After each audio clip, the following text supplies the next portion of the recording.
El octavo domingo del tiempo ordinario encontramos a Jesús todavía predicando su sermón en la llanura. En esta ocasión, entre otras cosas, nos dice que si un ciego guía a otro ciego, los dos caerán en el mismo agujero. Seguramente conoces esta expresión y es muy posible que cuando pienses en ese ciego que guía a otro ciego, pienses en un ignorante. Sin embargo, no es eso a lo que se refiere Jesús. ¿A qué se refiere en verdad? Quédate con nosotros aquí en Pasión por el Evangelio. Vamos a hacer el análisis bíblico del Evangelio que leemos en la Santa Misa y así sabremos a qué se refiere Jesús, además de conocer otros detalles muy interesantes.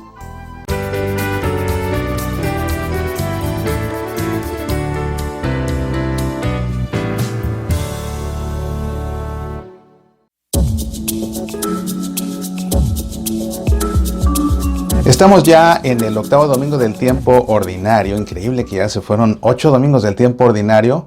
Bueno, está por irse el octavo. Y estamos en el ciclo litúrgico C. Es la razón por la que seguimos profundizando en el Evangelio según San Lucas. Vamos a continuar leyendo este fragmento de su discurso en la llanura. Después vamos a hacer su análisis bíblico y terminaremos con un momento de oración. Antes que otra cosa, te invito a que nos pongamos en presencia del Padre y del Hijo y del Espíritu Santo. Amén. Esto nos cuenta Lucas en su Evangelio en esta ocasión. Jesús dijo esta parábola: ¿puede un ciego guiar a otro ciego? ¿No caerán los dos en un pozo? El discípulo no es superior al maestro. Cuando el discípulo llegue a ser perfecto, será como su maestro. ¿Por qué miras la paja que hay en el ojo de tu hermano y no ves la viga que está en el tuyo? ¿Cómo puedes decir a tu hermano: hermano, deja que te saque la paja de tu ojo, tú que no ves la viga que tienes en el tuyo? Hipócrita, saca primero la viga de tu ojo y entonces verás claro para sacar la paja del ojo de tu hermano. No hay árbol bueno que dé frutos malos, ni árbol malo que dé frutos buenos. Cada árbol se reconoce por su fruto. No se recogen higos de los espinos, ni se cosechan uvas de las zarzas. El hombre bueno saca el bien del tesoro de bondad que tiene en su corazón. El malo saca el mal de su maldad, porque de la abundancia del corazón habla la boca. Este es el texto que leemos en esta ocasión en la Santa Misa, en este octavo domingo del tiempo ordinario. Es otro fragmento, como te decía, del Sermón de la Llanura. Ese es el contexto amplio de esta perícopa de la que nos ocupamos en esta ocasión, que es la perícopa que tiene por título Celo bien ordenado. Se nos habla aquí del celo apostólico, cómo debe realmente ordenarse.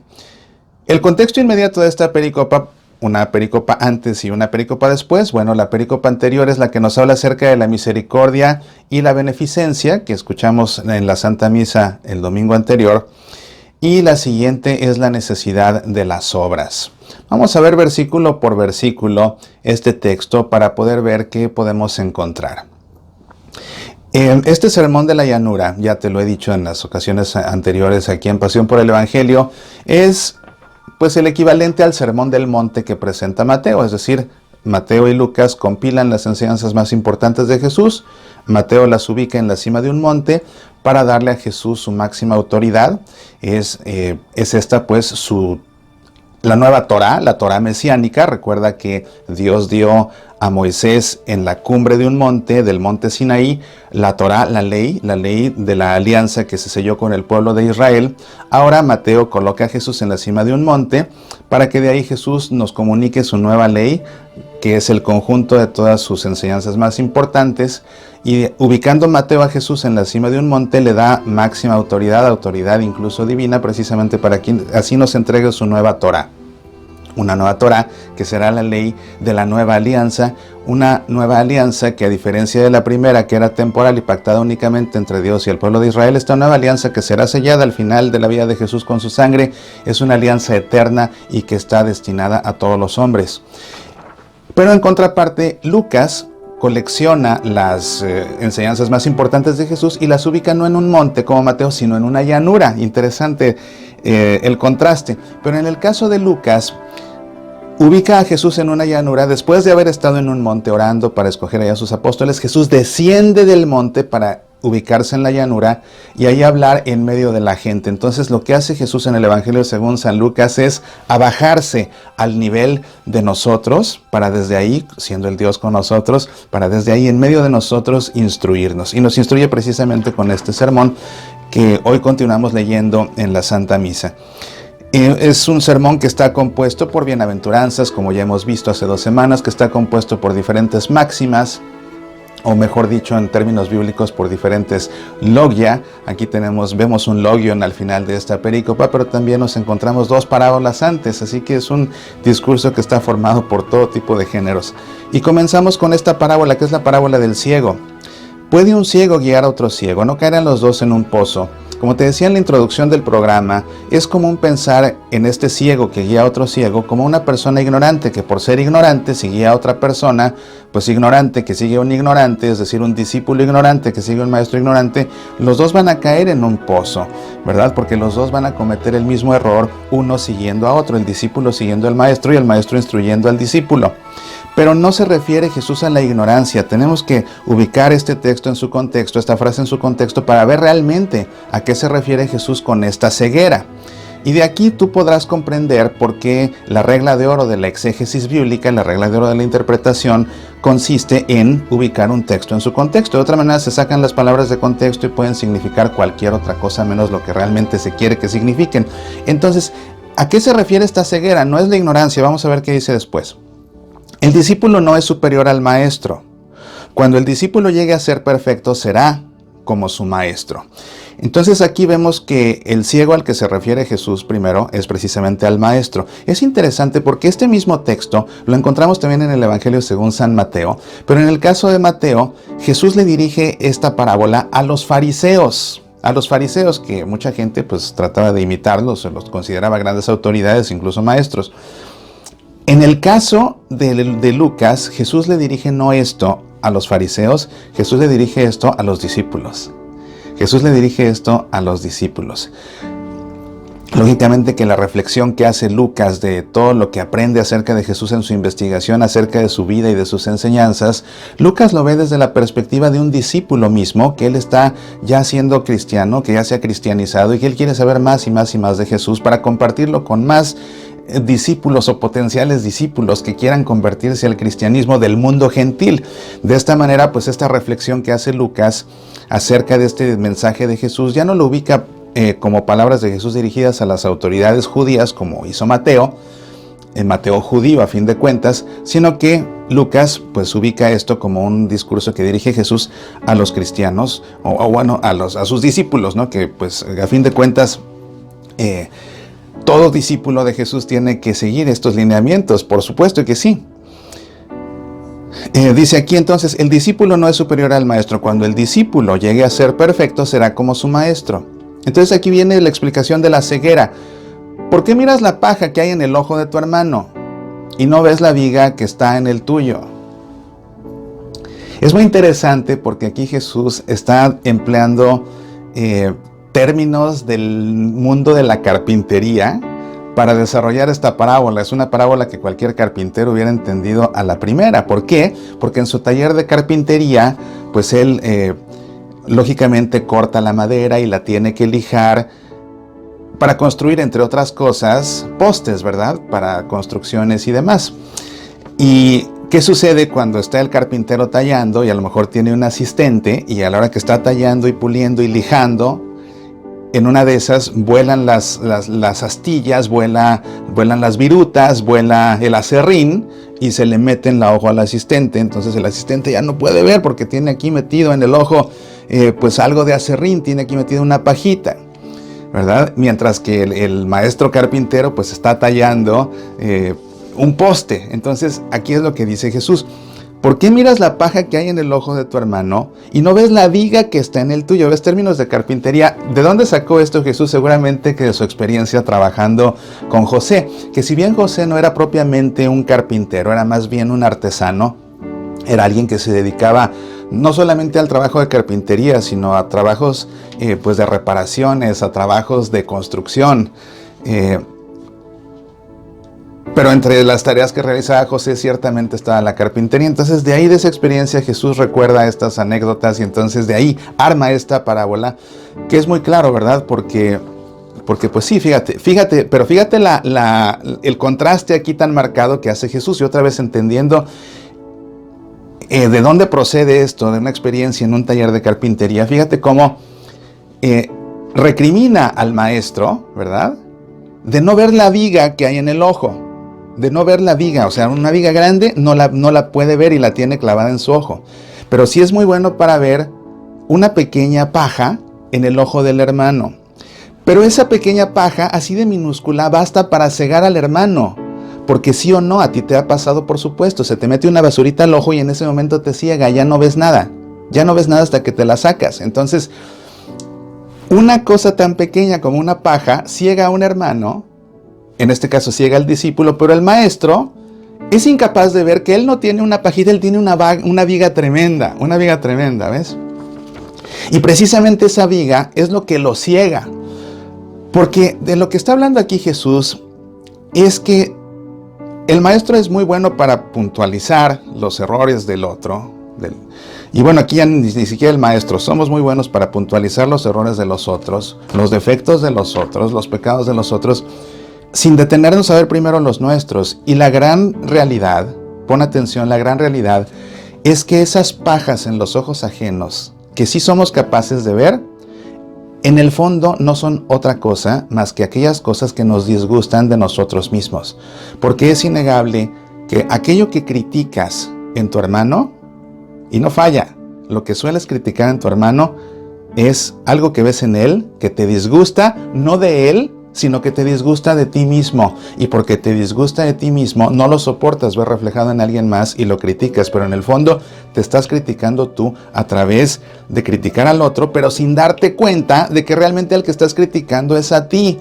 Eso es terrible, pero no falla. La mayoría de la gente que es criticona, que se la pasa juzgando a los demás, es gente que está inconforme con su vida, que no está contenta consigo mismo, que tiene un cargo de conciencia muy fuerte y no ve la viga que tiene en su ojo, pero ve las pajas que tienen los demás y entonces los critica. Y fíjate qué interesante, porque esa paja que sí es capaz de ver, en comparación con la viga, la paja es muy diminuta, pero es un reflejo de lo que no le gusta a él de sí mismo. Entonces es incapaz de ver su gran defecto, su gran vicio, su gran pecado, que es una viga, pero sí ve un pequeñito reflejo de eso que le disgusta de sí mismo, que es la paja en el ojo ajeno.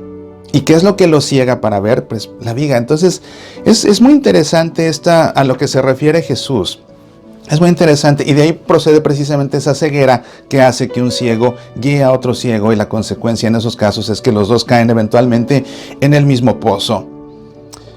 ¿Cómo puedes decir a tu hermano, hermano, deja que te saque la paja de tu ojo, tú que no ves la viga que tienes en el tuyo? Jesús está diciendo con esto que no debemos fijarnos en los errores de los demás, que no debemos fijarnos en los pecados de los demás. No, eso no está diciendo Jesús. Porque por supuesto que cuando vemos que los demás yerran, tenemos que corregirlos. Cuando vemos que los demás están equivocados, tenemos que orientarlos por el buen camino. Pero no podemos, es de hecho una obra de misericordia, corregir al que yerra, ¿verdad? Sacarlo de su error, encaminarlo por el buen camino. Pero resulta imposible hacerlo si no somos primero capaces de ver primero nuestra viga. Porque en tanto que no nos quitemos esa viga, vamos a ser ciegos, y en vez de ayudar, vamos a llevarlo a un pozo, al pozo al que nosotros caeremos primero. Entonces Jesús no está diciendo, no critiques a los demás, no te fijes en sus defectos. Lo que está diciendo Jesús es, fíjate primero en los tuyos, fíjate primero en tus pecados, fíjate primero en tus vicios. Fíjate primero en todo esto, fíjate en esas vigas que son tan grandes, ¿verdad? Y por eso dice, hipócrita, saca primero la viga de tu ojo y entonces verás claro para sacar la paja de tu hermano. Entonces aquí está. Jesús no está diciendo, deja de fijarte en las pajas de los ojos de los hermanos. No, Jesús está diciendo aquí con todas sus letras, saca primero la viga para que dejes de ser un ciego y entonces verás claro. ¿Para qué? Para sacar ahora sí la paja del ojo de tu hermano. Aquí está. O sea, Jesús sí quiere que corrijamos a los demás. Es, insisto, una obra de misericordia, corregir al que yerra. Jesús quiere que corrijamos a los demás. Pero primero tenemos que corregirnos nosotros, porque además, otra vez, en tanto que no nos quitemos esa viga, vamos a ser ciegos. Y a la hora de tratar de sacar la paja del ojo ajeno, lo que vamos a hacer es caernos los dos al agujero. Entonces, nos sacamos la viga, reconocemos nuestras faltas, nuestras imperfecciones, nuestros vicios, aceptamos lo que nos disgusta de nosotros mismos para corregirlo, y entonces ahora sí estamos ya facultados, porque ya vemos, para ayudar al otro a sacar su pequeña paja comparada con nuestra grande viga.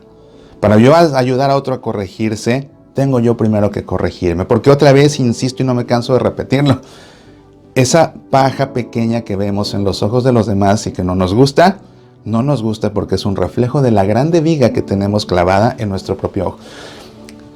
Es que bueno, o sea, fíjate cuánta gente con sobrepeso critica a los gordos. ¿Cuánta gente con sobrepeso critica a los gordos? ¿Cuánta gente desaliñada critica a la gente desaliñada? ¿Te das cuenta? No falla, no falla. Por regla general, el que critica a otro, lo critica porque le disgusta en ese otro algo que primero le disgusta de sí mismo. ¿Ves? De esto nos habla Jesús. Qué interesante. Y entendiendo el significado de la parábola, pues nos queda muy claro de lo que estaba hablando. Entonces, otra vez, a lo mejor alguien piensa que cuando Jesús dijo que vemos la paja en el ojo ajeno, pero no vemos la viga nuestra, que Jesús está diciendo, deja de criticar a los demás. No, eso no está diciendo Jesús. Lo que está diciendo Jesús es, primero reconoce tu viga, sácatela, para que entonces puedas sacarle al otro la paja. ¿Ves? Entonces nada de no critiques a los demás, es primero tú, y ya que tú recuperes la vista, ahora sí ayuda al otro a que salga de su error. Entonces es importante tener eso presente. Y aparte aquí la expresión que dice Jesús, hipócrita, saca primero la viga de tu ojo. Este término hipócrita en la escritura tiene tres significados posibles. Uno de los significados de este término hipócrita puede ser fingir lo que no se es, ¿verdad? Otro consiste en la incoherencia entre lo que se dice y lo que se hace. Y el otro consiste en proceder por ignorancia culpable o por ignorancia, pues, sin responsabilidad. Pero a fin de cuentas, esas son las tres formas como se entiende el término hipócrita, ¿verdad? Después de esta parábola, continúa una parábola más. La parábola del árbol. No hay árbol bueno que dé frutos malos, ni árbol malo que dé frutos buenos. Cada árbol se reconoce por su fruto. No se recogen higos de los espinos, ni se cosechan uvas de las zarzas. Yo te decía que la parábola del ciego, pues Jesús la sacó, por así decirlo, de su experiencia trabajando en un taller de carpintería con José. ¿De dónde sacó la parábola del árbol? Quédate con nosotros, en un momento te lo cuento.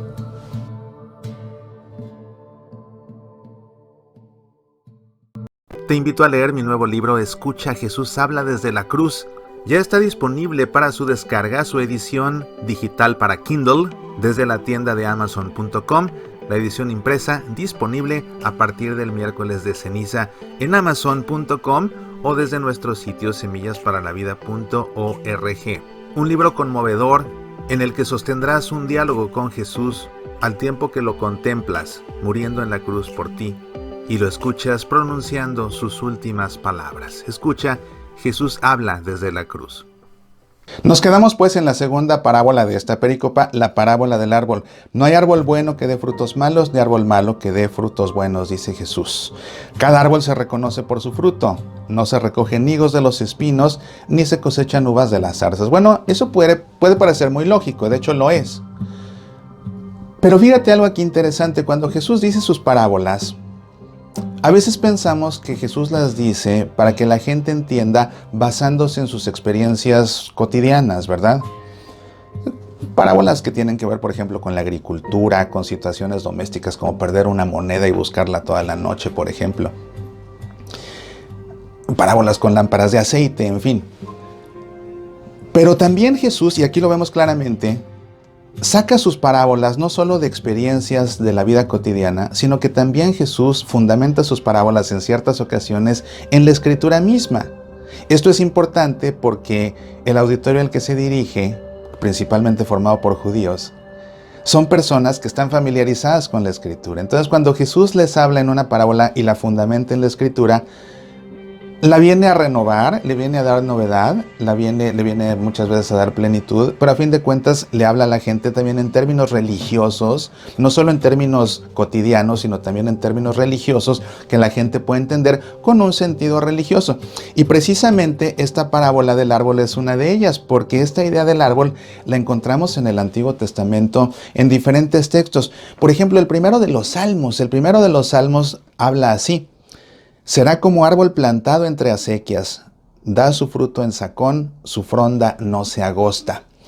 Pero también el profeta Ezequiel tiene un texto en el que el Señor habla de los árboles de esta manera muy bonita.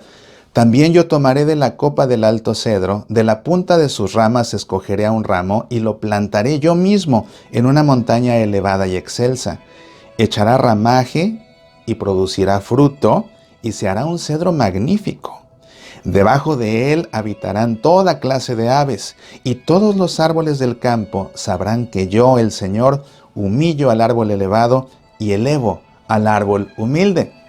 Y precisamente aquí el Señor, a través del profeta Ezequiel, habla de este árbol humilde que echará ramaje y producirá fruto y se hará un cedro magnífico, que dice acá Jesús en su parábola: no hay árbol bueno que dé frutos malos, ni árbol malo que dé frutos buenos. Como ves, Jesús retoma esta idea religiosa del árbol que incluso cultiva el Señor, de aquel que no se deja guiar por malos caminos, ni por malos consejos, como en el caso del primer salmo. Y de ahí Jesús toma la idea del árbol y la desarrolla aquí en su parábola, ¿verdad? No hay árbol bueno que dé frutos malos, ni árbol malo que dé frutos buenos. Aquí desarrolla Jesús la parábola a base de este paralelismo antitético: árbol bueno que da frutos malos, árbol malo que da frutos buenos. Ahí en esas dos frases encontramos un paralelismo antitético, ¿verdad? Cada árbol se reconoce por su fruto. Esto nuevamente son instrucciones que está dando Jesús a los discípulos. ¿Cómo tenemos que entender esto? Pues como una llamada a nosotros a hacer que, pues lógicamente hacer árboles buenos, que den fruto bueno, y pues que se nos reconozca por nuestros frutos precisamente. Como materia de reflexión para cada uno en la vida en este momento, pues lógicamente, ¿verdad? ¿Qué frutos has dado en tu vida hasta este momento? Porque esos frutos que has dado en tu vida hasta este momento es como a ti se te reconocerá. ¿Qué frutos has dado? Es una respuesta que cada quien es capaz de responder, y que un análisis hecho a conciencia de los frutos que hemos dado, pues nos dejan ver qué clase de vida hemos vivido. Frutos de amor, frutos de prosperidad, frutos de armonía, frutos de reconciliación, frutos de paz, frutos de alegría, frutos de espiritualidad, frutos de cercanía a Dios. O los frutos de nuestro árbol son todo lo contrario: frutos de división, frutos de amargura, frutos de resentimiento, frutos de encono, frutos de desprecio, frutos de falta de fe, frutos de falta de espiritualidad. O puede ser que incluso nuestra vida sea un árbol estéril que no da ni siquiera fruto alguno. Y esa respuesta la tiene cada quien de nosotros. Termina esta pericopa con un logion, el logion del corazón, en el que Jesús dice: el hombre bueno saca el bien del tesoro de bondad que tiene en su corazón. El malo saca el mal de su maldad, porque de la abundancia del corazón habla la boca. Primero Jesús nos habló de árboles y de frutos. Ahora lo que Jesús nos dice es: lo que tienes en tu corazón, ¿verdad? Es lo que sale de tu boca. Porque de lo que tienes en tu corazón, el hombre bueno saca el bien del tesoro de bondad que tiene en su corazón, en tanto que el malo saca el mal de su maldad. Otra vez aquí vemos un paralelismo antitético, ¿verdad? Porque de la abundancia del corazón habla la boca, concluye el Señor. Entonces, ¿de qué está lleno tu corazón? ¿De qué está lleno tu corazón? Y otra vez, esto es tema de reflexión profunda y seria, en verdad serio. O sea, como te decía la vez pasada aquí en Pasión por el Evangelio, y si no viste el programa, búscalo y velo, por favor. Este sermón de la llanura, que contiene las enseñanzas más importantes de Jesús, nos está diciendo en qué consiste el cristianismo. Nos está diciendo cómo se comporta un cristiano. Nos está diciendo cómo se vive la fe. Porque como te decía el programa anterior, si muchas veces pensamos que tener fe significa únicamente ir a encender veladoras cada vez que tenemos problemas, rezar cada vez que tenemos una necesidad y después olvidarnos para ni siquiera dar gracias y limitar nuestra espiritualidad y limitar nuestra fe y nuestra relación con Dios a eso, a tratarlo como si fuera el genio de la lámpara maravillosa, pues entonces no estamos viviendo un cristianismo auténtico y muy seguramente que el que hace eso, su vida, es un árbol estéril que no da fruto alguno. Entonces hay que tomar esto en serio. Mira, de la abundancia del corazón habla la boca. De la abundancia del corazón habla la boca. ¿De qué está lleno tu corazón? ¿De maldad o de bondad? ¿De inocencia o de malicia? ¿De pureza o de impureza? ¿Qué es lo que sale de tu boca? ¿Qué es lo que sale de tu boca? Salen buenas palabras, palabras de aliento para los demás, palabras de agradecimiento, palabras de ánimo a los demás. ¿O solamente salen críticas y solamente salen regaños y solamente salen palabras ásperas? Porque lo que sale de tu boca refleja de qué está lleno tu corazón. Como dice Jesús, de la abundancia del corazón habla la boca. Entonces, si lo único que sale de tu boca es amargura, si lo único que sale de tu boca es desprecio a los demás, si lo único que sale de tu boca es vulgaridad, son maledicencias, son palabrotas, todo eso, pues ¿de qué está lleno tu corazón entonces? ¿De qué está lleno tu corazón entonces? Pero si por el contrario de lo que sale de tu boca son palabras positivas, nuevamente palabras de entusiasmo, palabras que levantan a los demás, que conmueven a los demás, que inspiran a los demás, que hacen que los demás se sientan bien, pues eso significa que tu corazón está lleno de una sensación de bienestar, de una sensación de que la vida vale la pena ser vivida. Estás contento contigo mismo y lo más importante, eso es reflejo de que estás lleno de Dios.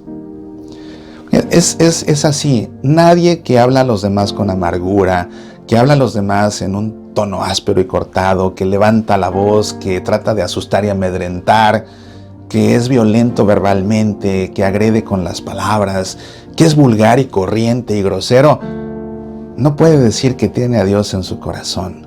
No puede decir que tiene a Dios en su corazón, ¿verdad? Por mucho que dirija retiros espirituales, porque luego la gente se queja conmigo. Yo también me he quejado en ocasiones en Pasión por el Evangelio, en Semillas para la Vida, en el programa de radio. O sea, una persona que dirige un retiro espiritual o que da una conferencia de religión lleno de palabras vulgares, no puede decir que tiene a Dios en su corazón. Porque de Dios únicamente procede la bendición, no la maldición. ¿De qué está lleno tu corazón? El hombre bueno saca el bien del tesoro de bondad que tiene en su corazón. El malo saca el mal de su maldad, porque de la abundancia del corazón habla la boca. Bueno, creo que no hay más que decir. Este es un evangelio en esta ocasión que más que analizar es un evangelio para reflexionar. Claro, siempre resulta interesante identificar que es una parábola, que es un logion, que están formados por paralelismos antitéticos. Seguramente que lo que sí resultó de mucha utilidad fue entender la parábola del ciego, entender en qué consiste que un ciego guía a otro ciego, entender en qué consiste la paja, en qué consiste la viga. Entender eso y entenderlo bien creo que resultó un ejercicio de mucha ayuda para todos nosotros. Pero más que nada lo que importa es reflexionar de ese aprendizaje, otra vez, porque es en esto en lo que consiste verdaderamente ser buenos cristianos, ser buenos hijos de Dios. Así que nos lo tenemos que tomar muy a pecho, asimilarlo y vivirlo. Bueno, pues yo te invito a que todo esto que hemos aprendido y que hemos reflexionado, ahora lo guardemos nosotros en nuestro corazón y nos dirijamos al Señor en un momento de oración.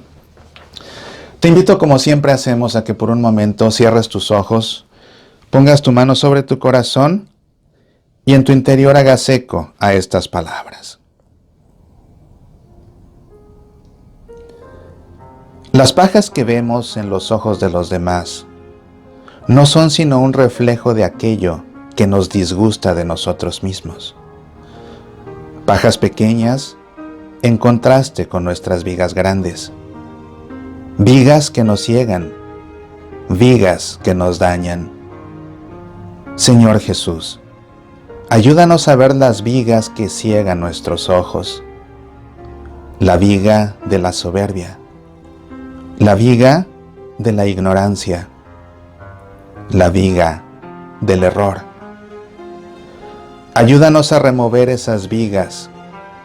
Abre nuestros ojos a la humildad. Abre nuestros ojos a tu luz. Abre nuestros ojos a la verdad.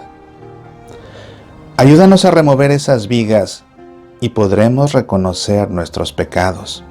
Podremos aceptar nuestras faltas. Podremos arrepentirnos de nuestras culpas. Dejaremos de ser entonces ciegos y no guiaremos a los demás por las sendas de la confusión, sino por el camino verdadero que conduce a ti, Señor. Amén. En el nombre del Padre, y del Hijo, y del Espíritu Santo. Amén. En verdad, infinitas gracias por haberme regalado tu tiempo para aprender junto conmigo acerca del Evangelio que leemos en la Santa Misa. El próximo fin de semana tenemos una cita aquí en Pasión por el Evangelio para seguir con este fascinante ejercicio del análisis bíblico del Evangelio que vamos leyendo domingo a domingo. Y a lo largo de la semana podemos seguir conversando a través de mi programa de radio Semillas para la Vida. Escúchalo en tu estación de radio católica o en nuestro sitio semillasparalavida.org. Que esta semana Dios derrame sobre ti abundantes bendiciones. Nos vemos aquí la próxima semana. Vive tu vida con entusiasmo, con alegría y con fe en el Señor. Apasionate por nuestra fe.